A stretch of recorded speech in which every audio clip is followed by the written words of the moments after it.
Hello, dear viewers. I've got a very good question for you. Would you all like to play a game? It's a very easy game to play. The game is called Let's Try to Not Lose Our Fucking Minds. How do you play? Well, first you get a bottle of alcohol, or not if you're under 19. Then after 3 shots, you try to sit through 15 minutes of today's review material, Apocalypse Zero, without losing your fucking mind.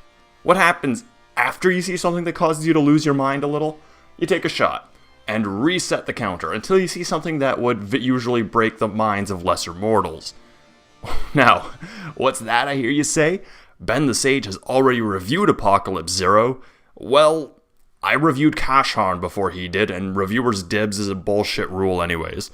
Now, Apocalypse Zero is, I'd like to say 12 shades of batshit crazy, but wow, to be honest, 12 simply isn't enough. To put it in layman's terms, Apocalypse Zero is the bastard child of Gurren Lagann, Kamen Rider, Fallout, and an excitable dog strung out on heroin. This show is so many batshit shades of crazy that it's even gone so far as to create its own shades. The tagline of this OVA couldn't be any more perfect. Prepare to fight, prepare to die, prepare to lose your motherfucking mind. Because this is Apocalypse Zero. Apocalypse Zero starts off like all good anime do, with a boy in a Speedo having a fist fight with a 6-titted mutant bear. Well, that didn't take long. This is Kakugo Hagakure, and he's the newest member in a long line of warriors who are sworn to protect regular humans from demons, which have sorta seen a major increase ever since the world got fucked up by world-ending earthquakes. Oh, and his brother is voiced by Kyle's mom. And after being introduced to our hero, we get even more nightmare fuel, in the form of a 20-foot tall, 12-ton dominatrix with Chewbacca sewn to her cunt. Oh, I'm gonna be regretting this one, aren't I? This is one of those aforementioned demons. Oddly enough, this is actually one of the more pleasant ones to look at. I can't remember her name, but she crushes this chick here and then kidnaps her boyfriend, rapes him, and sucks off his face to use as a nipple pasty later in the episode. Yeah, I think I might have mentioned how fucked up this anime is, because it's, anime, why do you show me that which cannot be unseen? I have sat through Dragon Ball Evolution, and that was less traumatizing, but only marginally. After seeing that which cannot be unseen, we're introduced to the other 2 main characters. Girl with bow and hair and douchebag that wants to be Jotaro Kujo so hard that it aches in his vagina. We get some awkward singing, and the first issue this show has, besides its sheer what the fuckery, is the dub. It's clumsy at best. Lex Lang, the voice of Kakugo, as well as Kenshiro in Fist of the North Star, sounds incredibly wooden, while Horie's voice actress, Sherry Lynn, sounds like she's trying too hard. Interestingly enough, Mona Marshall, the voice of Kakugo's brother Harada, as well as Izzy from Digimon, is kinda somewhere in the middle. She doesn't sound like he's giving a lot of effort, but there's still a bit there. As the episode goes on, Horie and Douchebag are attacked by Nightmare Fuel number 1 until Totes Not Kakugo steps in and saves the day, hitting the fat bag of fat so hard that she vomits up the dude from before. God, that's... Oh god, that's repulsive. That is... You know, I've seen Cannibal Holocaust, and even that wasn't this disturbing. Kakugo beats her, and the episode ends with Kakugo accidentally proving the existence of an afterlife. Oh, and Kakugo's brother is now a chick.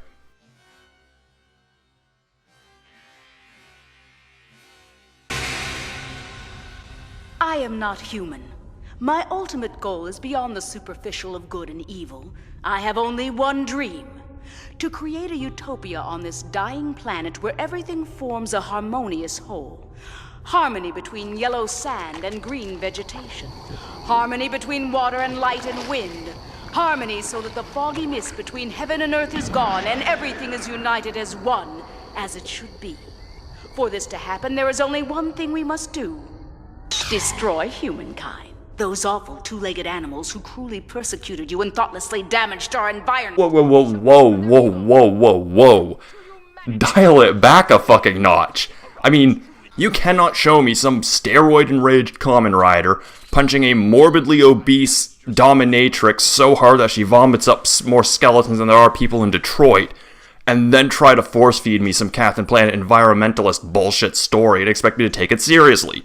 Look, either try your damnedest to be butt-fuckingly dumb, or try to have some sort of message. You can't have it both ways, Apocalypse Zero. And just when the anime thinks it hasn't been weird enough, we get a BDSM-loving Smurf that uses his cock as a microphone. Alright, baby! Let's get wrecking! The house is on fire! We're learning this thing is cold! And yet I would still rather listen to him than Nirvana. Oh, and Grunge Smurf's dick shoots laser beams. Oh god, this show's trying to kill me through alcohol poisoning, isn't it? Kakugo beats Bondage Smurf up by dehydrating him, and then we quickly move on like nothing ever happened. And the first episode concludes by showing us a flashback of Harada killing her and Kakugo's father and leaving Kakugo to die in the mountains. Second episode starts off with everyone gathering at Kakugo's house when all of a sudden a mostly naked nurse shows up at his doorstep. Who is it?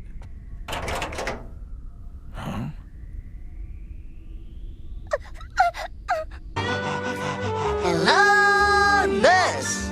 Horie and Douchebag run off to get some medical help while Hello Nurse here tries to seduce Kakugo to less than favorable results.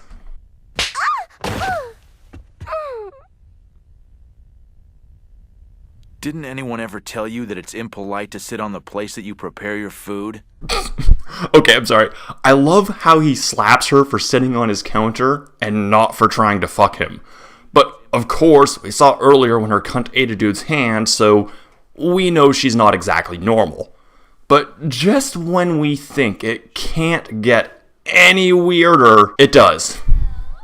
That's quite an image. Let's just hang on that for a little bit.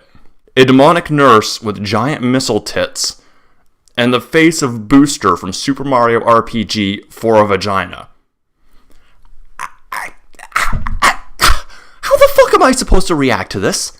Out of everything I have ever reviewed, this anime is the most fucked up. I mean, Angel Cop, that was dumb. Angel Cop was strange and poorly written, but all of that was by accident. Apocalypse Zero is trying to be strange and outlandish, and it's fucking succeeding. I've never had an anime make me question my sanity. I'm almost considering quitting the game, but quitters are pussies, so here's another shot. Zero form complete. Kakugo, what kind of sick relationship do you have with your doll? I can't let you live like that. Let me volunteer to help you. Double big tit ball! Ultra wave. Okay, yep, another shot. You know, can we not name our attacks in this anime? Digimon can get away with it because, I mean, Nova Blast sounds kind of cool as an attack name, but Double Big Tit Bomb is just kind of... Wow, how did Melissa Fawn say that without cracking up? Brief fight, yada yada, more sexual innuendos than an Animaniacs episode. Second half of the episode has Kakugo fighting an old demon named Eikichi, and he's, well, he's the strangest opponent yet. You'll see. Meanwhile, Kakugo and his class are in the middle of PE when they're attacked by Eikichi, and he and Kakugo begin fighting. But the fight isn't going in Eikichi's favor since Kakugo has bullshit superpowers, and Eikichi then says what has to be the weirdest thing I have ever heard. Are you ready? No, really. This is not something for the faint of heart. You don't want to see this.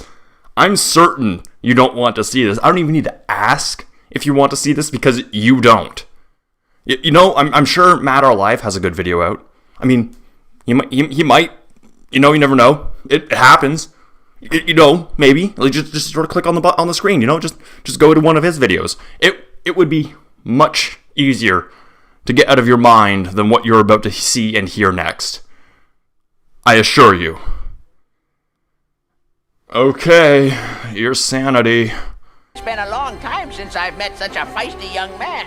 I'm more than 90 years old, so it's a little tough to fight against you all by myself. I'll need a little help from my weenie for this. What? I'll need a little help from... No, I heard you. I just... What? His dick. His dick is a dragon. His fucking penis is a motherfucking...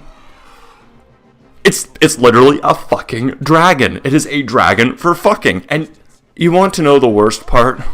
The absolute most disgusting, mind-boggling part is this. Yeah, that's cum. That's razor blade jizz he's firing.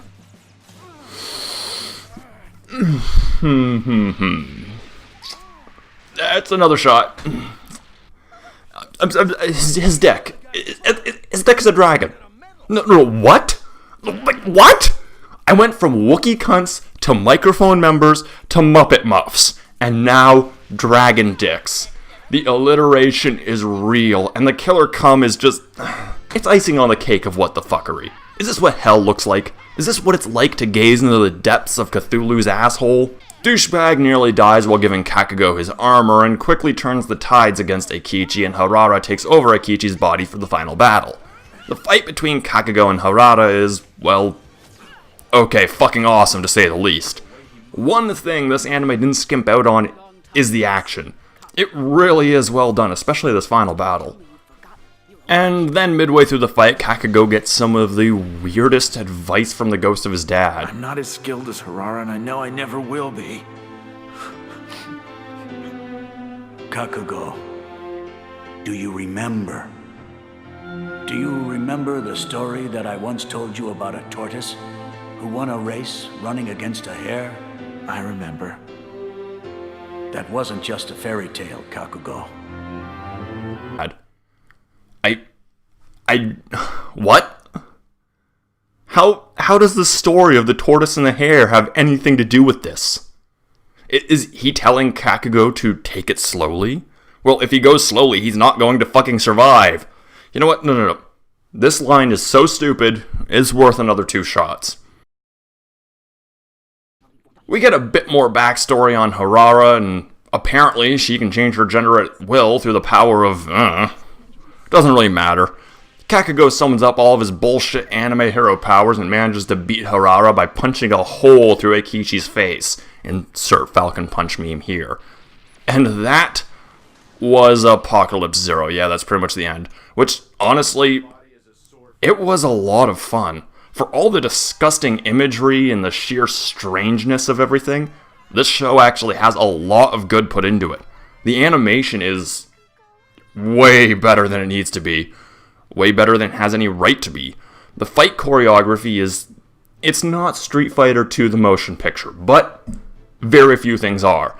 But it's good. It's really good. There's literally not even a single boring moment in it. And honestly, the music has got to be some of the best I've ever heard. And you know what? The writing isn't that bad. Yeah, it's dumb and goofy. But it's intentionally dumb and goofy.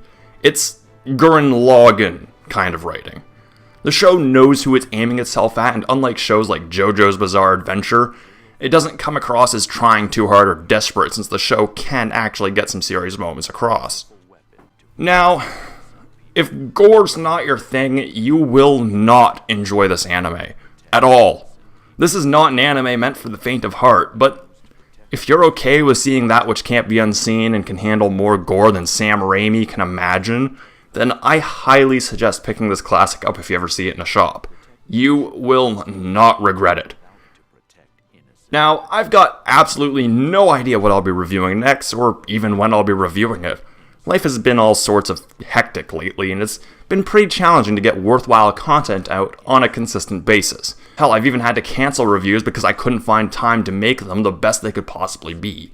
I literally just reviewed Apocalypse Zero because, really, it's an easy show to review.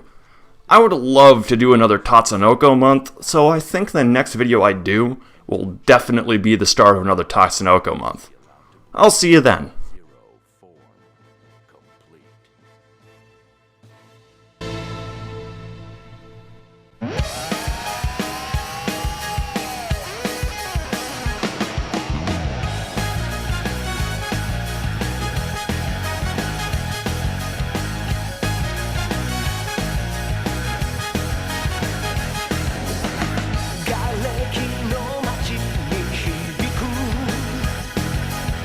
You're my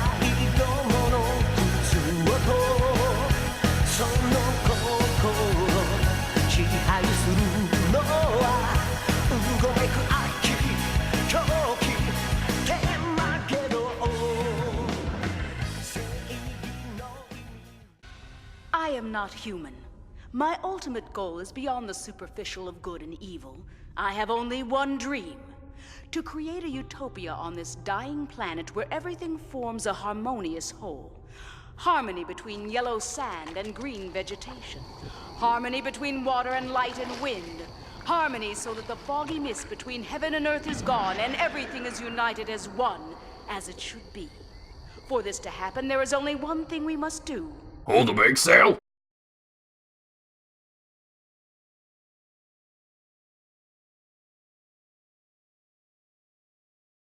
Not my favorite intestines!